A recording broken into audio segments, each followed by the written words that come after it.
you had a great op-ed yesterday. I mean, it was a depressing op-ed, but it was not upbeat. I think it was an important op-ed talking about Afghanistan. Who could have seen it coming if we let them know we were going to retreat and get out of Afghanistan? That the Taliban would actually take advantage of it and start killing people left and right. Joe, it's happened so quickly.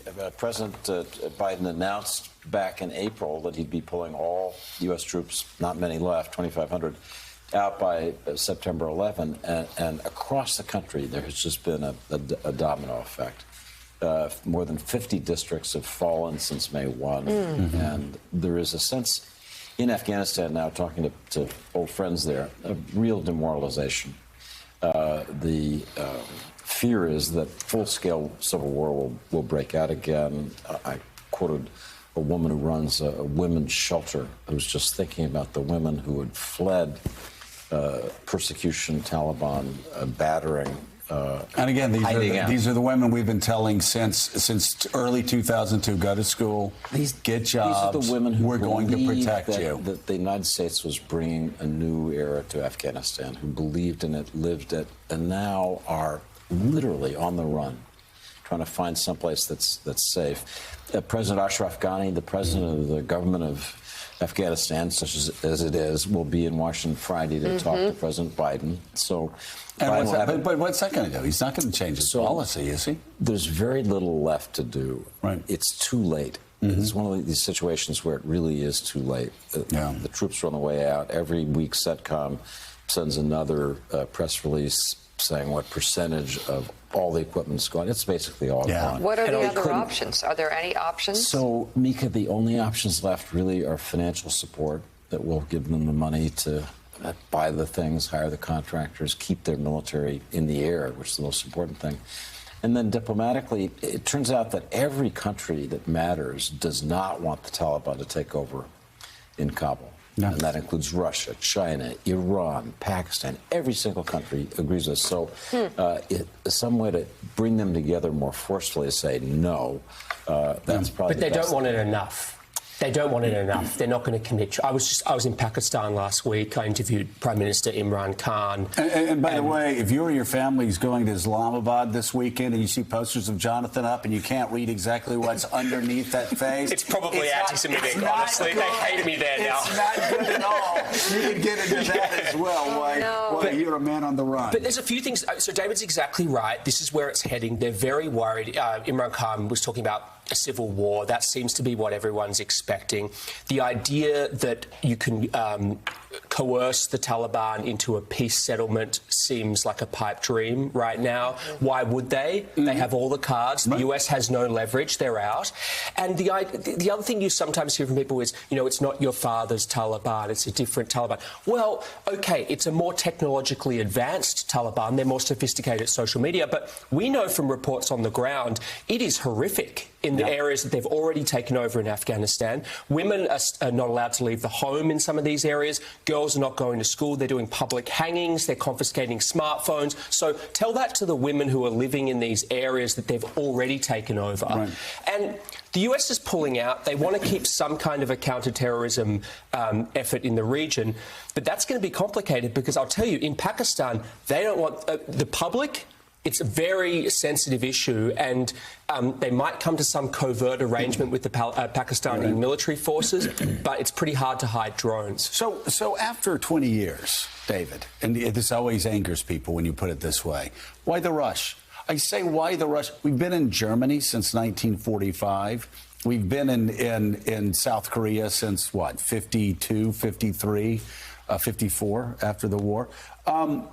Why didn't we catch our breath and say, okay, China, Russia, Pakistan, Germany, all of our allies who didn't want the Taliban to get in there, why didn't we say, we're going to get out if you guys don't step up? We will be part of an equal grand coalition there to keep 3,000, 4,000 troops in there, but we're not doing it alone. What's painful, Joe, is we had a coalition of support there.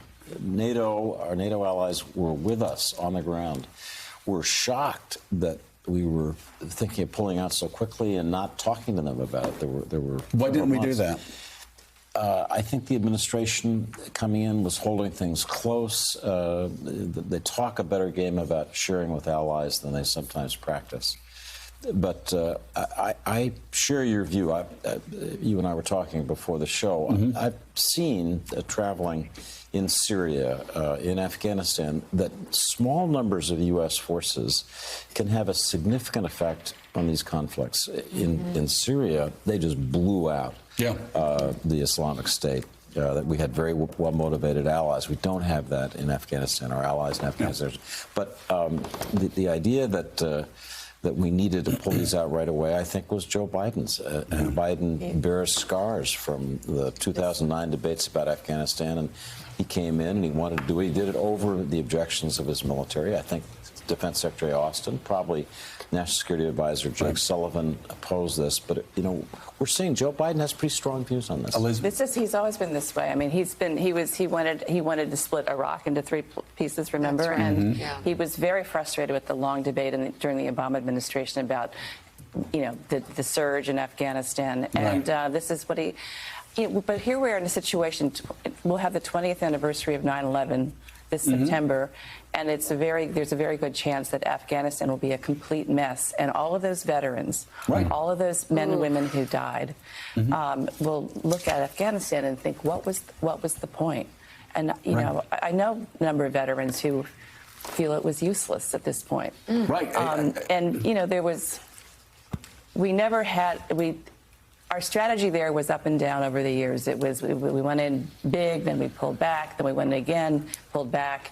We covered all the ups and downs, and it was just I hate to say this, it's history repeating itself. This happened earlier in Afghanistan. Yeah, and Willie, you know, I think most Americans have been exhausted by, you know, the years of war following 9/11, but you look at Afghanistan, you look at the 2,500 to 4,000 troops, you look at what was happening in Syria, 2,500, 3,000, 3,500 troops. We actually had figured out a way to maintain some sense of security in protecting people across in these zones without sending 100,000, 150,000 people to fight. And our allies have to be scratching their heads, whether you're talking about our allies that we're leaving in Afghanistan, or you're talking about the Kurds. Thinking, wait a second, the United States, after getting us engaged, can't be part of a peacekeeping force of 2,500, 3,000 troops? What kind of superpower is that? Yeah, and that's the argument people like General Petraeus have made, to keep a small force there to respond as needed. The Biden administration said they'll be across the border and they can come back in if they need to suppress anything that happens. But, Mike, if you go back and read Dexter Filkins, the great war reporter's book, Forever War, 12 years ago, 2009, it saw all of this. It was all coming, and one of the threads of the book is that the Taliban and the people of Afghanistan have something we don't have, which is time and patience. They're not going anywhere. And so whenever we left, whether it was 10 years ago or 10 years from now, there was likely to be some return to pre-9/11 Afghanistan. Yeah, you know, in speaking with a couple of people over the weekend who had a lot to do with the Afghanistan policy and still do have something to do with the Afghanistan policy, a couple of different points were raised. One is you are correct. Afghanistan lives on a different clock and calendar than we do. And the other aspect is we've been there for 20 years. And 20 years later, as David pointed out just a couple of minutes ago, we basically have a country of various armed tribes in Afghanistan. So in terms of keeping a small protective force there, you'd have to worry about one of the core principles of the American military. You'd have to worry about your own force protection. And you're going to 2,500 people you're going to leave in Afghanistan, 2,500 Americans armed. They're going to be vastly outnumbered. And David, I'd like to ask you about the point that President Biden raised in Geneva during his press conference after the meeting with Putin, when he said the Russians seemed willing to help as much as they could on Afghanistan as well as Iran. What do you think he meant by that? So, Mike, there's been something called the Extended Troika, which is a group that includes Russia, the United States, Pakistan, that's been talking about trying to get a stable international coalition to prevent a radical takeover of Afghanistan, collapse of the government. It's been meeting. It's met in Istanbul. It meets in Doha and Qatar regularly. And the problem is it doesn't go anywhere. It's everybody's second most important thing. And I think one thing that President Biden could do on Friday when he gets a visit from Ghani is to make this much more of a priority. I mean, this is on him.